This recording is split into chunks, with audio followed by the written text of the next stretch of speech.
Hey, what do you think Gothic is?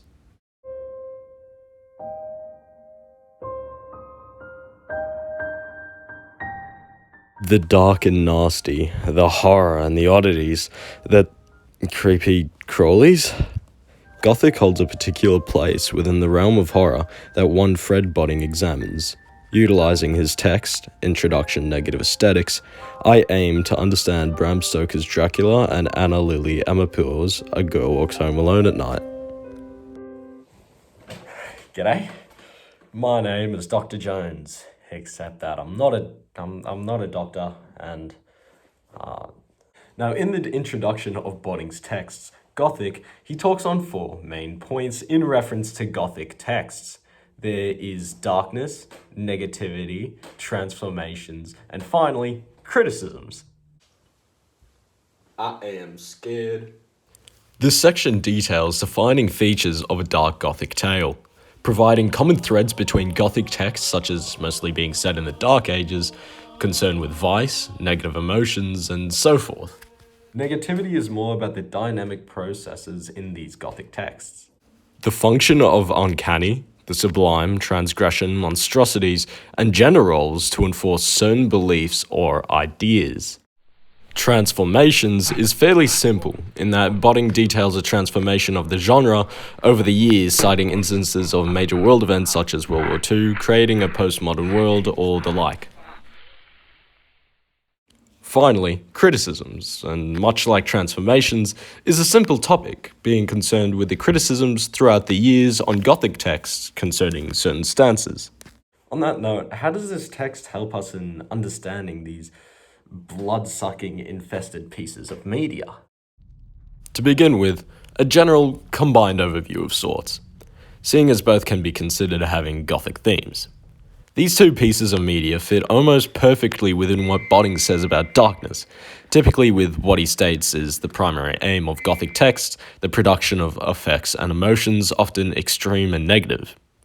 This displays of abhorrence, violent emotion, portrayals of perversion, obsession, and finally the interplay of light and dark, positive and negative, are crucial aspects of both pieces of media. So how does this understand Bram Stoker's Dracula? I look like a stupid T-Rex doing that. While written during the main transformation period Bodding cites, midway through the 18th century, Dracula illustrates the majority of Bodding's thoughts. He states that by the end of the 18th century, Gothic tales depicted a fear of colonization and internal issues of a sexual and moral nature. Stoker's text can be seen as something of a mid-transformation peak of the Gothic tale. Maintaining the classic dark Victorian aesthetic, Dracula examines the aforementioned themes heavily. Some themes, like the fear of colonization, are explicit in nature, with a threat of Dracula going to England to terrorize the country, followed by actions to drive off the dangerous invader. Other themes, particularly those of a sexual nature, are heavily prominent in the text as well. Take the idea of an ideal woman shown through the close opposites of Mina and Lucy. At their core, Lucy represents a pure and innocent woman associated with the expectations of Victorian woman, while Mina is developed into a more modern and capable view of womanhood. In the book, Lucy is effectively punished, being turned into a vampire and being killed by a three-man that courted her after discovering her more child predatory, blood-sucking activities. In contrast, Mina is also plagued by the Dracula's curse, yet proves her worth by helping the Count Killer crew, immensely so, and is cured by the end of the book, living a fruitful life with her husband, the connotations of which being pushed for a new type of womanhood and femininity. Furthermore, Dracula depicts a development for Gothic fiction in relation to romance. As previously stated, the ideal woman is shown to be capable for herself and her partner, but there is more to be said. Particularly the notion of multiple partners as seen in the three vampire brides eating children, and the three men killing vampire Lucy, denoting those multiple partners is to be looked down upon. Also, enticing and alluring features themselves aren't particularly frowned on, but falling prey to such surface level seduction is known to be negative.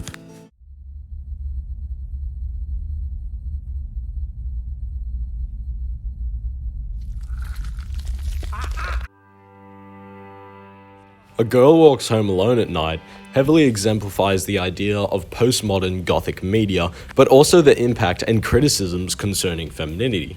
Writer and director Annie Lily Amirpour showcases a re-examination of the Gothic image of a vampire, a vengeful yet human being in a way.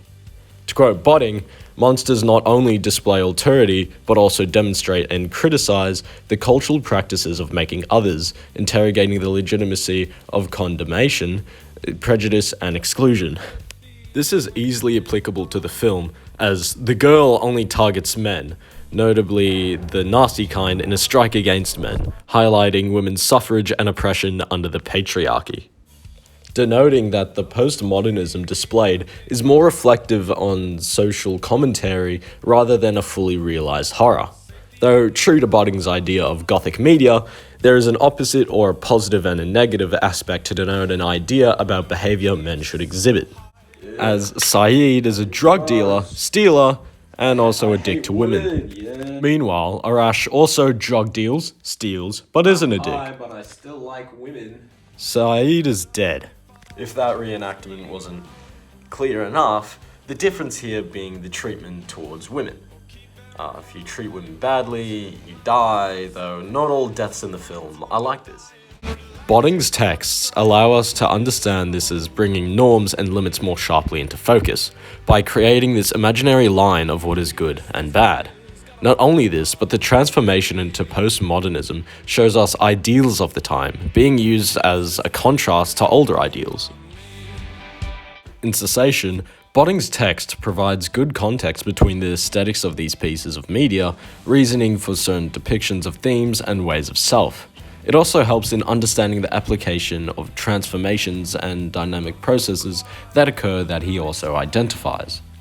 So if there's anything to take away from this, don't be a bad boy, or a vampire skater will steal your skateboard.